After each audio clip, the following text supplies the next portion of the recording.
So, a topic that I'm going to get into tonight is the infamous infographic. It's no secret that we're a culture heavily influenced by the visual.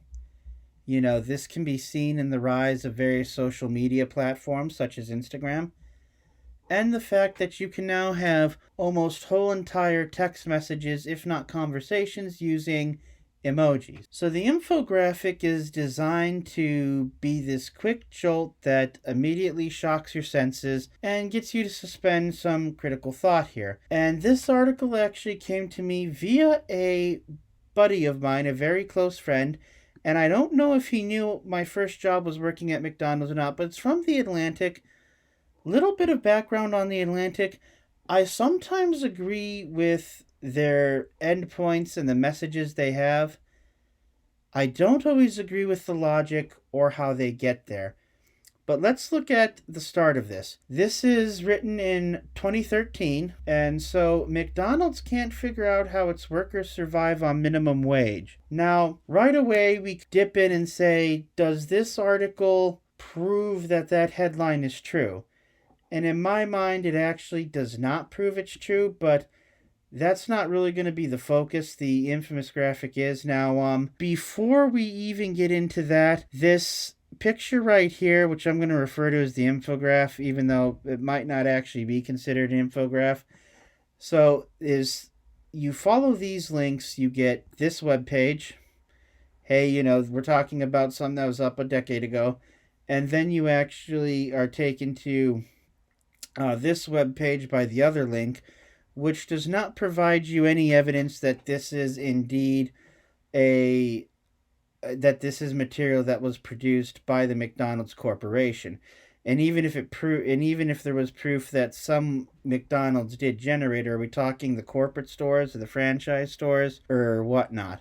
But supposedly, this infographic here that proves that McDonald's doesn't understand how its labor force works on minimum wage was, it's the backstory here is that this was something McDonald's put together but didn't release to the general public, and this was being given out by an organization that claims to advocate for fast food workers. Now, here I'm just going to go through one paragraph here and point out what is actually, what the main thrust of this article is.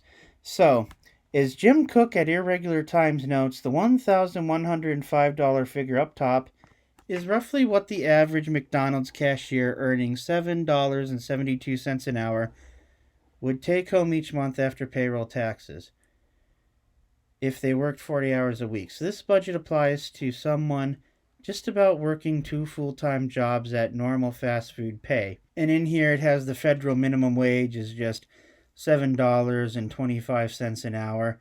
19 states have different wages, though. This just is the federal. States can go above that.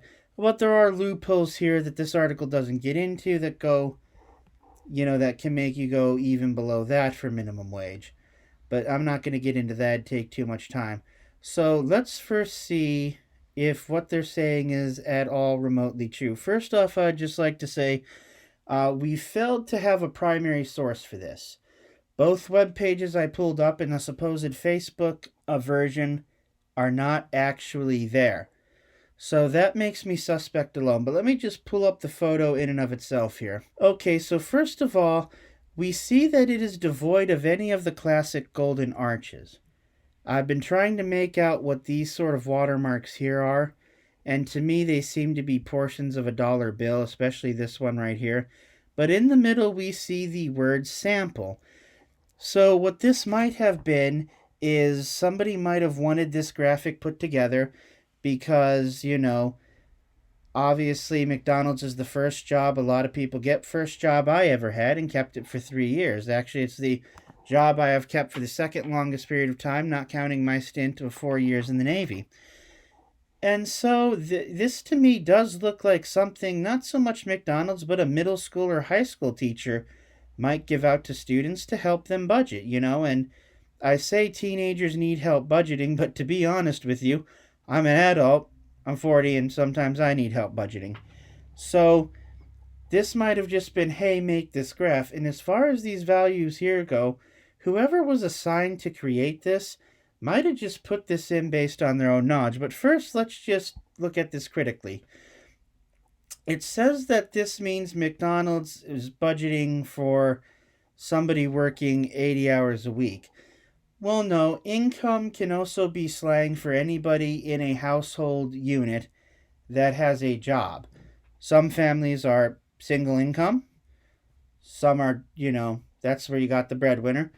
Some are double income, both husband and wife work, or wife and wife, or husband and husband work.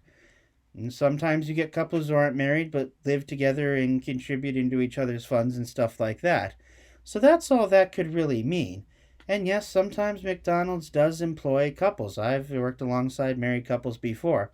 Of course, you can also have a single person who has income and has another source of income. And they could also have other income. My father last year reached that, grand 7-0, became a septuagenarian.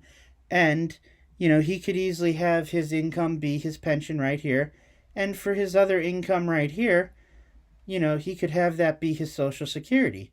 And actually, I can see a way where somebody could fill up all three of these. I could write, I could have my income from the job I make here, and I could also have other income. I could have any OT I get, overtime, because you don't want to rely on overtime as part of your regular budget. You can get really hurt that way. Now, as far as the values here, a lot was made on the individual values in the articles, it seems, on two things, particularly health insurance. Again, we have no idea of who put this sample together. I mean, I myself have had to create visual mock-ups for the field of counter-human trafficking. And I tell people these are just to give you a feel out of things you'll see, but no information on these is actually accurate. So as far as these numbers seem just pulled out of thin air, yeah, I can safely say when we're looking at a document that says sample, these values are pulled out of the air. As far as the heating goes, funny story, the first several McDonald's did not have furnaces because they were in, these very arid, hot regions. It was only really with the advent of Ray Kroc, that you actually had that, because he took sort of the franchise 2.0 model and he opened in the Midwest because that's where he's from. So the first ones were under Ray Kroc were actually in Illinois, and they did need furnaces. Now, as far as some of these expenses go, I mean, they are going to be up for debate. Some people said, or the article specifically said, they're not factoring in food. Well, that, yes, there is no section for groceries underneath here, but I don't see any proof that this was actually created by the McDonald's Corporation. I don't see any proof of that, and I don't see anything, malicious here. Rents, all that. Yeah, so this actually fails the test in many ways to prove what the article set out to say it did. And that's really where I'm going to leave it at that. I want to finish up by just going over some principles that we could apply not only to this infograph, but infographs that we see in the future. Okay, so first thing, they did not validate the primary source, or maybe they did validate the primary source, but it's not available when I looked it up. Primary source is the source that it comes from. It's what is cited. And sometimes tracking that down can be a bit of an art. Did this infograph confirm a negative notion? Did you have issues about minimum wage, which, it's okay to have issues about the minimum wage. I know people on the far right and I know people on the far left who are both very livid about that issue. But oftentimes when something confirms a negative thought you have about it, that's when you need to step back and say, okay, how good is its accuracy? And last, you should never be cynical, but have a healthy skepticism about the information you encounter. And remember kind of a golden principle, it's not on here, but it permeates throughout all of information, and that is going to be, if Your research 100% confirms your previous ideas, well, then maybe it's not really your research that confirms it. It's something you hold on to so strongly. You're actually kind of twisting reality to accomplish that. I don't really like the term post truth, which I've heard a lot, because it implies that there's no sort of empirical facts out there. Either way, thank you and have a great evening.